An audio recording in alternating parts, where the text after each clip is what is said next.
Do you understand the English in textbooks, but can't understand what native English speakers are talking about? Do you want to get fluent in English faster and have better conversations? If you want to understand and speak real English, then our monthly Master English Conversation audio and video lessons are perfect for you. Forget the textbook and start learning real conversational English easily and automatically for less than $1 a day with Master English Conversation. To learn more, visit us at EnglishAnyone.com. Now sit back and enjoy your sample Master English Conversation Masterclass video lesson. Hello and welcome to this month's Master English Conversation Masterclass video lesson. Can you say that 10 times fast? Hello and welcome to this month's Master English Conversation Master English Yeah, I can't say that either.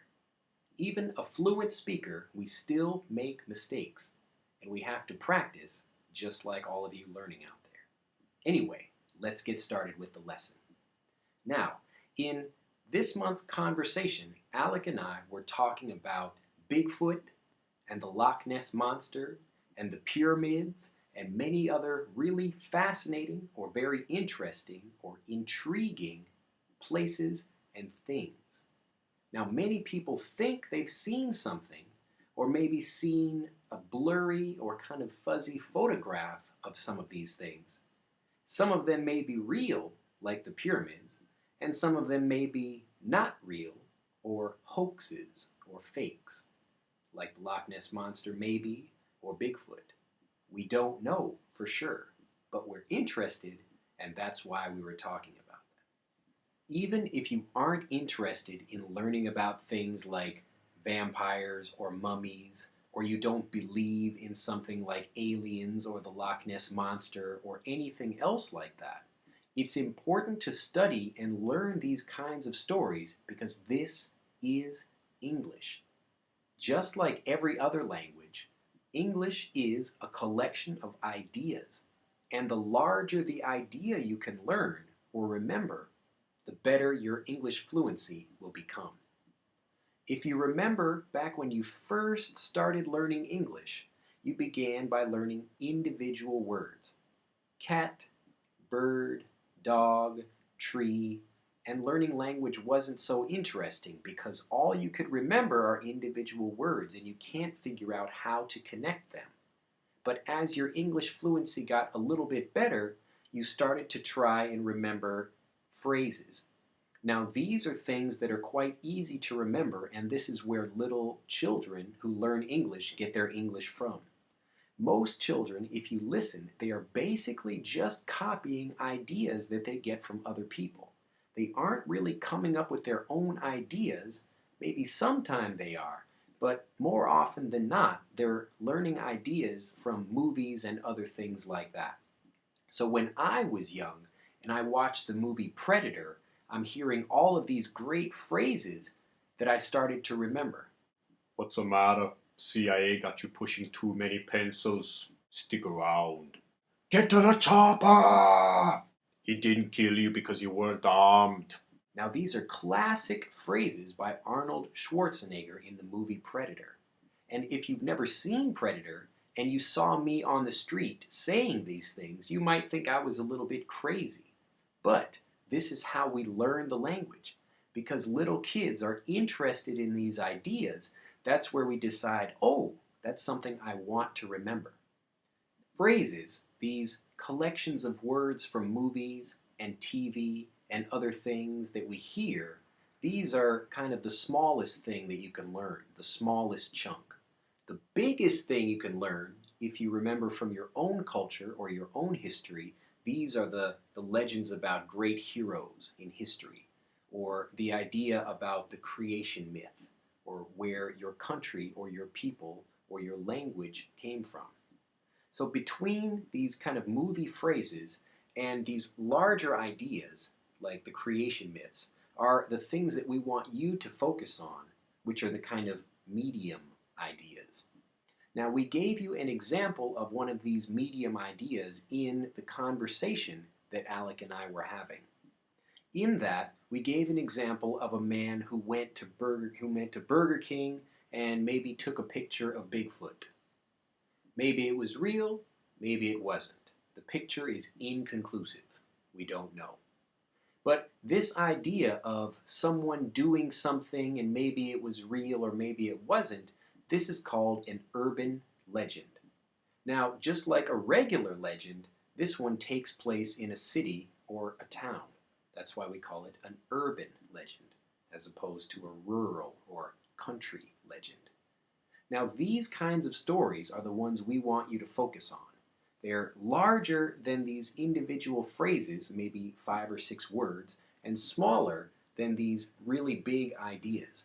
And if you can focus on learning some of these phrases, you'll be a lot better at understanding what people are talking about. Because people love to pass on these ideas about, did you hear this? Or did you see that? And these are all examples that come usually from gossip or hearsay or urban legends. There are all kinds of urban legends about food or people or animals or strange things that happened to someone who knew somebody else. But these are the things that we pass around. It's interesting information, and these are the ideas that help build our culture. I'll give you one example now. Listen and see if you can pass on the urban legend to somebody else. I don't know if it's true or not, but it doesn't make the story less interesting. Listen carefully. On a dark night, a girl is sitting in the back of her boyfriend's car, making out with her boyfriend. They are listening to some romantic music and having a nice time. When all of a sudden the music stops, an emergency broadcast from the news comes on the radio. Alert! Be careful! A murderer has just escaped from a local prison, not that far from where the car was parked. And the girl became very scared. Now the boyfriend was still quite interested in, a little, but the girl was frightened. Oh no, what are we going to do? He could be around this car right now. But the boyfriend said, oh no, it's okay, don't worry, he's probably somewhere else right now. And all of a sudden they hear a little on the side of the door. And the girl says, what was that? It was just the leaves. It was just no, it's no big deal, the boyfriend said. Now they keep listening to the news broadcast. And on the news, on the radio, they say, the man has a tattoo on his neck, and he has a hook for an arm. A hook for an arm. Oh no. Now the girl is really, really frightened. And she says, come on, let's go. So they climb over the seat. And she tells the boyfriend, go, go, go. And they drive as fast as they can. And they go back to the girl's house. And they're safe, and nothing had happened to the girl. And they never saw the escaped convict, the murderer. But then the boyfriend gets out, and he opens his door, and he walks around to unlock the door for his girlfriend, as was the way in the past, the gentlemanly thing to do. You would open the door for your girlfriend, and he sees a hook stuck in the car door. Now maybe this was a true story, maybe it wasn't. What urban legends do you know?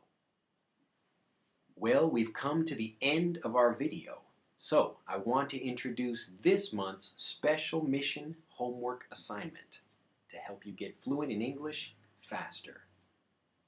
First, I want you to do some research. Visit Snopes.com. This site is all about urban legends. It's the Urban Legends reference pages. I want you to go there and read some of the various urban legends about food or animals or unexplained events, and find a short story or just an idea that you like. Once you find this idea, I want you to practice it. You don't have to remember the whole thing, just understand the idea. Even the story I just told, I heard it maybe a little bit differently from somebody else. These urban legends, they change over time, just like regular people. Maybe I have the same genes from my mom and my dad, but I don't look like either of them exactly. So it's your job to come up with your own story and begin practicing that by telling, hey, I heard this really interesting story to people that you know. If you live in a country or in an area where you can speak English with other native speakers, then practice the urban legends or the stories that you learn on them. You can also ask them what they think or if they have any urban legends of their own. You'll learn a lot of interesting stories this way and learn new things that you can tell other people and practice with. If you don't live in an area where there are other native English speakers that you can discuss with and learn from, go online. You can easily mail us, or you can post on Facebook, post on our Facebook account and tell us about an urban legend you found. Or if you have other friends that you talk with on Skype or IM, Instant Messenger, anything like that. But there are always ways to practice. It just depends on how badly you want to get fluent in English. If you really want to get fluent, you absolutely can. We believe you can, and we know you can. Now, go out, enjoy the rest of your day, go find some really cool urban legends, and begin getting fluent in English faster. We'll see you next month with a new topic and a new lesson video. Bye-bye. To learn more about our monthly Master English Conversation audio and video lessons, and to get fluent in English faster with our free newsletter and email video course for students, visit us at EnglishAnyone.com.